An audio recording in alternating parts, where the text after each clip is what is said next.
Manipurda thamliba PR asi Thoklagaba miyamgi oiba popular government ama thamgani haina asa amaga loinaraga Delhi da paishinkhiba BJP gi MLA sing Ningba Kainakhre state asita anauba laingak ama semnabagidamakta Delhi da chatkhiba BJP gi MLA singna Union Home Minister Amit Shah amadi BJP gi National President JP Nada makhoi ani unagi haina phanakanna honaba taragasu makhoi unabagidamakta appointment phangkhidre makhoina Delhi pangdringaida Imphal airport ta achetpa firep amadi thauna amaga loinaraga chatkhibani makhoina Prime Minister Home Minister amadi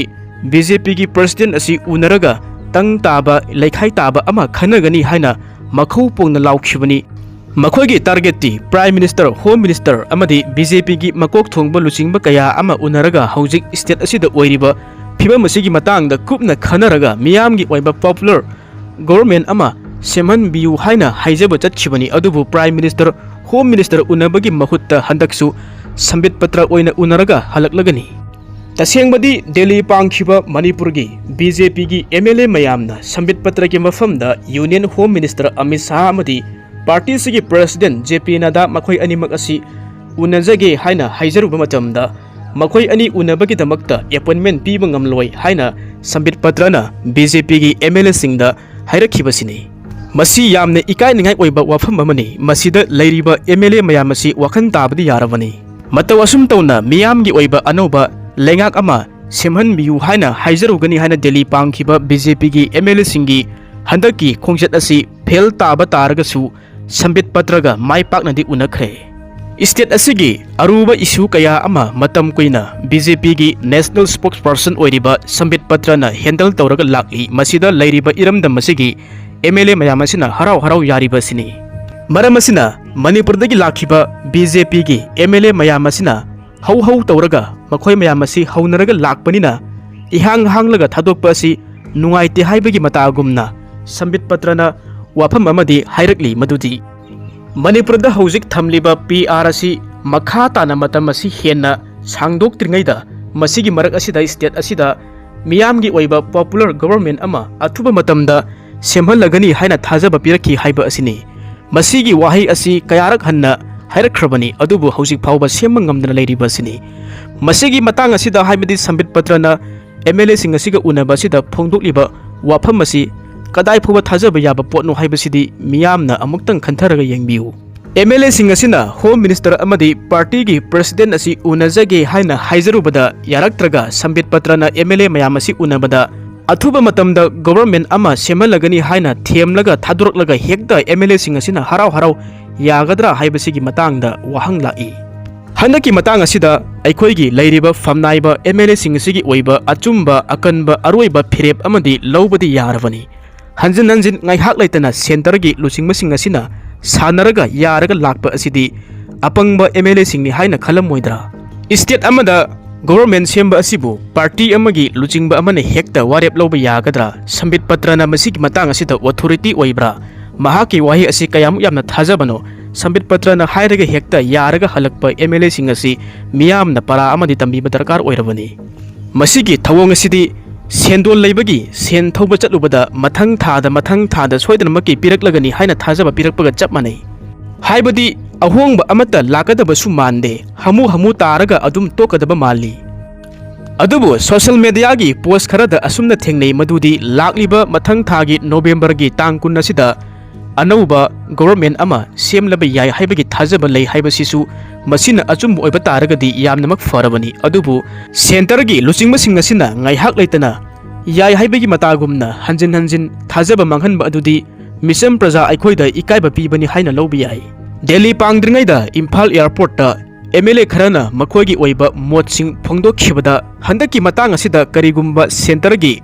luchingma sing asiga unajage haijarubada unahalakta taragadi makhoi party asidagi resign tawgani natragana party asida makha tana leirubagi mathau tadre praja singi apambagi matung inna atopa khongthang ama thanglakpa yai haina makhau pongna thauna phana laukhiba MLA sing adugi phirep aduna kamdobano makhoi hojik party asidagi resign tawgadra natragana makhoi atopa khongthang ama thanglakadra makhoi gi achumba phirep adu karino haibasi athuba matamda praja singi mafamda utkadabani मसी अमरमदा येंगबा तारगदी यामना इकायनिंगाई ओइबा थौदोक अमनी हाइबा याई दिल्ली पांगखिबा मणिपुर की BJP की MLA सिंगना home minister अमदी prime minister उनरगा अकुप्पा वाफमसिंग खन्नबगी महुत्ता संबित पत्र ओइना उनखिबा अमदी स्टेट असिदा हौजिक PR की मतम सांगना थमलकपा असिदा मरु ओइना स्टेट की एडमिनिस्ट्रेशन दा पेनदबा लैरिबा वाफमसिंग अमदी मणिपुर की मियामना थेंगनरिबा खुदोंग चादबा प्रॉब्लम कया असिगी मतांगदा प्राइम मिनिस्टर होम मिनिस्टर दा थमगदबा अदु संबित पत्र दा ओइना वाकलगा थमखरे मसिननी मणिपुर स्टेट असी संबित पत्रना हैंडल तौरगा लैरब्रा हाइबा असि वाहंग लाइबा असि BJP की MLA सिंगदुना संबित पत्रगा उन्नबा मतमदा मसिगी खुदोंग चाबा असि लौरगा union home minister Amit Shah अमदी पार्टी की प्रेसिडेंट JP नड्डागा उननबगी दमक्ता अमुक्तंग सिनबियु हाइना हाइजरखिबा अमदी तखिनखिबा मतमदा संबित पत्रना पाउखुम ओइना खुमलखिबदा हौजिक बिहार दा हनक पांगथोकदोरिबा इलेक्शन असिदा पार्टी की लुचिंगबसिंग prime minister home minister party की प्रेसिडेंट राउना हौजिक कन्ना थबक चिल्ली मखोइगा उन्नबा असि खुदोंग चारोय नुवागदौबा मानदे मसिगी महुत्ता पार्टी असिगी national general secretary organisation BL Santosh ओइना उनरु लाउ हाइना खंगलखिबा असिनी मसि यामना इकायनिंगाई ओइबा थौदोक अमनी हाइबा तारे मतम कुइना स्टेट असिदा हाना सुनबगी इरांगसु लैरिबा मतम कुइना शांति लेरक्त्रबा तंगदु लैताद्रबा स्टेट असिगी अरुबा इशू मयाम असि बिहार की इलेक्शन हेन लुरब्रा हाइबसि वाहंग लाई बिहार की इलेक्शन असिदा प्राइम मिनिस्टर ना होम मिनिस्टर ना पार्टी की प्रेसिडेंट ना नुंति निमित खुदिंगी पुंग कुनमरी सुपना इलेक्शन कैंपेन तौगदबा सुनते लाक्लिबा MLA Singh असिगा ngaihak phaminnaraga pung amatang oirabassu state asigi oiriba issue asigi matangda khanaraga lengak shembagi matangda wari asi khanabadi yabani asumna center gi lusingba sing asina manipur da yengliba mieng amadi aikhoi gi MLA sing asida ulakliba maung to mayam asina maram oiraga aikhoi gi leiriba lusingba phamnaiba sing asidi ikaibadi yarabani irang su leitraba state Mizoram Nagaland Arunachal Pradesh kumba state asigi chief minister na karigumba prime minister नत्रगना home minister गा उनजगे हाइबा तारगदी उनहलमगनी अखोइगी मणिपुर की state असिदा येंगलिबा मियेंग असि तसेंग हाइबा तारगदी थमोइ सोकनिंगाइ सु ओइ मसिना ताकले मदुदि centre की लुचिंगबसिंग असिना मणिपुर की मियाम असिबु उसित थवैदे हाइबसि ताकपनि अदुबु MLA सिंग अदुगी मरक्ता संबित पत्रना फोंदोकलंबा वाफम सिंग अदुगी मतांगदा खरा मनदी इपेन पेनदबगी वाफम खरा सु लाखि BJP की MLA सिंग अदुना फनकन्ना तक्षिंदुना नेशनल की लीडर कया अमा उनजगे हाइबा तारगसु संबित पत्र की माइकैदगी लीडर सिंग असिबु उनबदा खुदोंग चारोय हाइना हेक थमलकपदा MLA खरा मदी हाइफम तोफम खंगदना लैनखि हाइना पाउ ताइ अदुबु संबित पत्रना हाइरमबगी मतुंग इन्ना BL संतोष असि उनगे हाइबा तारगदी माहाकना अथुबा मतमदा उननबगी दमक्ता अपॉइंटमेंट असि लौरगा उनबा यागनी हाइनासु थमलमखिबनी अदुबु MLA सिंग असिना तौफम खंगदबा तारगसु मथंग चही की फेब्रुआरी की तांग 16 फाउबगी मनुंगदा अनौबा गवर्नमेंट अमा सेमहलगनी हाइबगी वाफम असि संबित पत्रना हेक फोंदोखिबसिना मरम ओइरगा MLA सिंगी माइकैदगिदी उपाय लैत्रबसु अदुमक ngaइबा ताबनी हाइबा वाफम अमा फोंदोकलमखि हाइ अदुगा अमुक नकलमरमदना MLA सिंगी मरक्ता मखोइ खरा मनदी होम मिनिस्टर असि उनद्रि मखैदी मणिपुरदा थोक्लोइ हाइना कन्ना फोंदोकनरकपदगी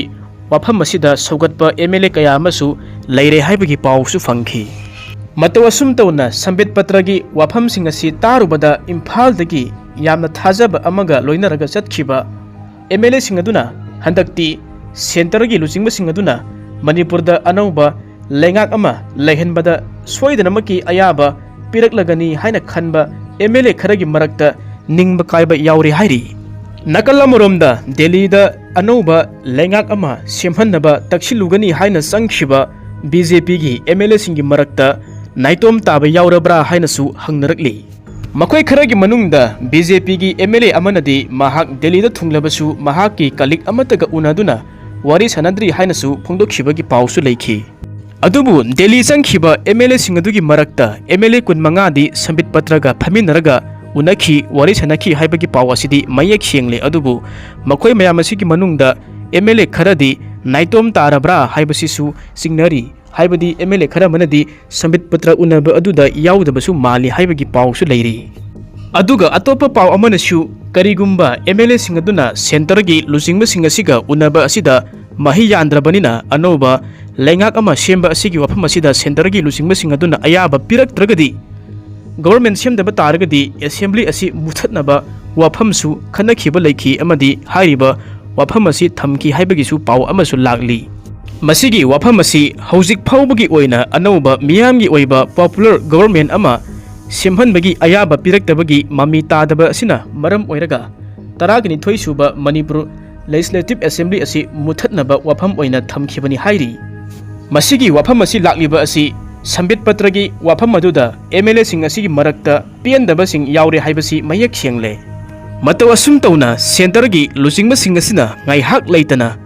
manipur gi assembly gi speaker TS Setyabrata bu amukau hanagi chief minister Sri N Biren Singh bu amukau atwapa BJP gi lusingba kaya ngai hak leitana Delhi da kauriba sigi marumda aronba kari leiba jatno MLA sing asina ngai hak leitana Delhi da chatpada mahi yandaba khongchat oiba taragadi masi aremba tare masi chatlubagi mathau tadrabani masi oiningba oijarasunu thoba ama lakcharani social media da viral oikhiba November gi tangkunda soidanamaki Manipur da miyam gi oiba anoba lengak ama semlagani haibagi paw asina sungmadawribra natragana Delhi da laikhiba MLA sing asina amatu oina pulapna Manipur da laklaba matungda makhoina thamlakpa wafam sing adu muk ngaiminarasi